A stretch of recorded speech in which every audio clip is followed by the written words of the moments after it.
Have you ever loved someone so much that you ignored every warning sign because you were afraid of losing them? That was me, and honestly, if I had listened to my instincts earlier, I could have avoided the worst heartbreak of my life. My name is Ethan, and this is the story of how my girlfriend cheated on me with my own cousin, then came back years later begging for another chance. But by then, everything had changed. I grew up in a small town where everybody knew each other's business. If you failed at something, the whole town knew. If your relationship ended, everybody talked about it for weeks. Life there felt simple sometimes, but it also felt suffocating. My parents owned a tiny grocery store that barely made enough money to survive, so from a young age, I worked constantly, after school, weekends, holidays. While other kids enjoyed life, I stocked shelves and carried boxes. And honestly, I hated it sometimes. But struggle teaches responsibility. Early. That's where Lily came, into my life. We met during my final year of high school when she transferred from another town. The first thing I noticed about her was her laugh, loud, confident, impossible to ignore. Within weeks, almost every guy in school liked her, but somehow, she chose me. To this day, I still don't know why. Maybe because I treated her differently. Maybe because I listened more than I talked. Whatever the reason was, I fell in love with her fast, too fast. Now let me ask you honestly, have you ever loved someone so much that you started building your future around them? Because that's exactly what I did. Lily became part of every dream I had. We talked about moving to the city together someday, starting a better life together, escaping our small town together. And for a while, everything felt perfect, almost too perfect. Then, there was my cousin Mason. Mason was the opposite of me. Confident, charming, the kind of guy who could make friends anywhere within minutes. Girls loved him. Naturally, even when we were kids, people compared us constantly. Mason is more outgoing. Mason is more ambitious. Mason has more confidence. Honestly, I got tired of hearing it, but he was still family. So when he started hanging around Lily and me more often, I didn't think much about it. That was my mistake. At first, the signs were small, tiny things. Inside jokes between them I didn't understand. Long eye contact, moments where conversations suddenly stopped when I entered the room. But every time my instincts warned me, I ignored them because trust feels safer than suspicion. One evening, my friend Tyler pulled me aside during a party.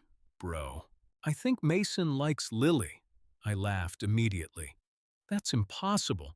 Tyler looked uncomfortable. I'm serious.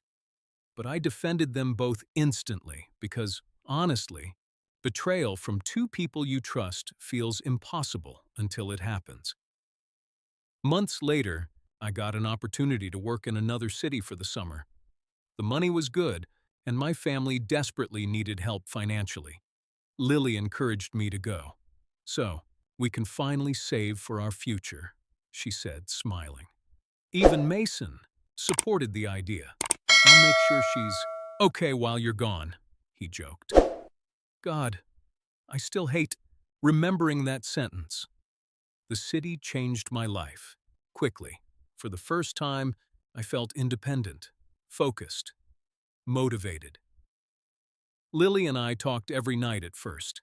Video calls, long messages, plans about our future. But slowly, things changed. Replies became shorter. Calls became less frequent. Sometimes she disappeared for hours without explanation. And every time I asked if something was wrong, she blamed stress or sleep or family problems. Meanwhile, Mason suddenly stopped answering my calls as often too. At first, I ignored it. Then my instincts started screaming. One night, Tyler called me unexpectedly. His voice sounded nervous immediately. Bro, where's Lily right now? At home, probably. Silence. Then he sighed heavily. I just saw her with Mason. My chest tightened instantly. What do you mean? They were together at a restaurant. I immediately defended them. They're probably hanging out. But Tyler stayed quiet. Then he said softly, they didn't look like cousins hanging out.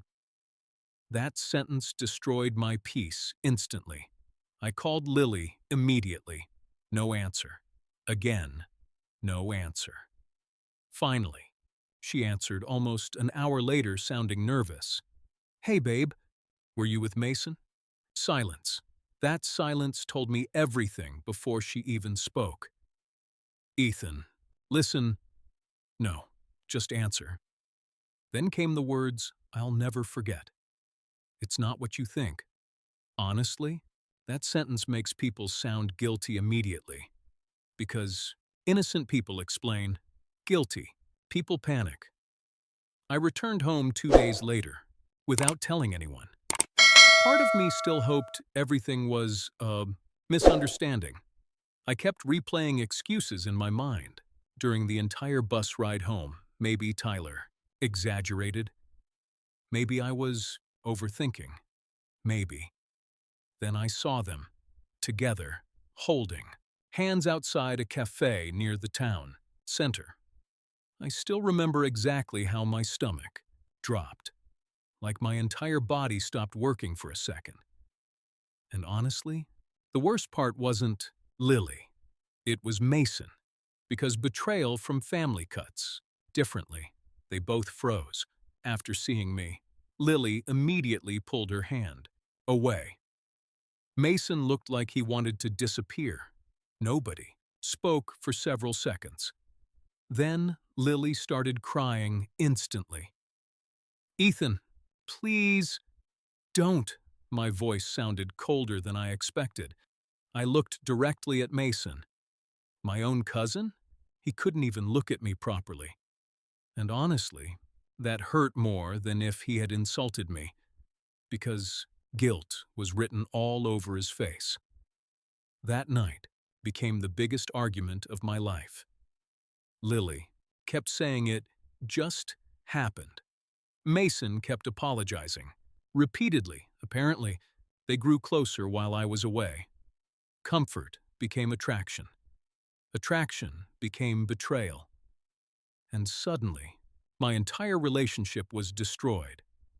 Now tell me honestly, how are you supposed to trust people again after something like that?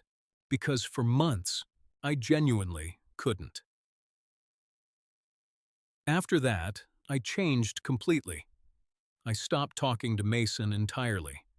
Family gatherings became awkward and tense. Meanwhile, Lily kept trying to contact me constantly. Calls, messages, letters. But honestly, I was too broken to listen anymore. So instead, I focused on one thing only: leaving that town forever. A year later, I moved permanently to the city. And honestly, it saved my life. New environment, new people, new opportunities. I started working harder than ever before. Eventually, I launched a small online business selling customized furniture designs.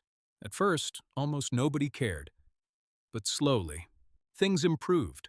Customers increased. Money increased. Confidence increased. And for the first time in years, I felt genuinely happy again. Not because of revenge, because I finally stopped living in the past. 3 years later, my company became successful enough for me to open a real office downtown. My parents were proud. My life felt stable again. Then, one random afternoon, everything changed. My assistant walked into my office nervously. "There's someone here asking for you." "Who?" She says her name is Lily. My chest tightened immediately. Because no matter how much time passes, some names still affect you instantly. When Lily walked into my office, I barely recognized her. She still looked beautiful. But life had clearly humbled her. The confidence she once carried so naturally was gone. Now she just looked nervous. "Hi," she whispered, softly. I nodded once. "What are you doing here?" She looked down briefly before answering. "I wanted to see you." Honestly, part of me wanted to tell her to leave immediately, but another part still needed answers. So I stayed quiet. Eventually, Lily explained everything. Apparently, her relationship with Mason collapsed quickly after I left. Trust issues, arguments, guilt, and, eventually, regret. Then she looked directly into my eyes and whispered something unexpected. "I ruined the best thing that ever happened to me." That sentence hit harder than I expected, because for years I imagined hearing those words, but now they didn't feel satisfying, just sad. We talked for almost 2 hours that day, about life, mistakes, growth. At one point, Lily started crying quietly. "I hated myself after what I did to you." I stayed silent. Then she asked softly, "Did you ever stop loving me?" Honestly, that question terrified me, because deep down, part of me still cared about her, even after everything. And isn't that the worst part about heartbreak? Sometimes love survives longer than trust. Before leaving, Lily looked at me one last time. "I know I don't deserve another chance," she admitted quietly. "Probably not," I answered honestly. She nodded sadly, then asked, "But if life changed both of us, is it impossible?" I didn't answer immediately, because, honestly, I still didn't know. Today, my life looks successful from the outside. Money, business, freedom. But this experience taught me one painful lesson. Sometimes the people closest to you become the people who hurt you most. And healing from betrayal takes far longer than people realize. Now, let me ask you, honestly, if your partner cheated on you with someone from your own family, then came back years later asking for forgiveness, would you give them another chance? Or would you walk away forever?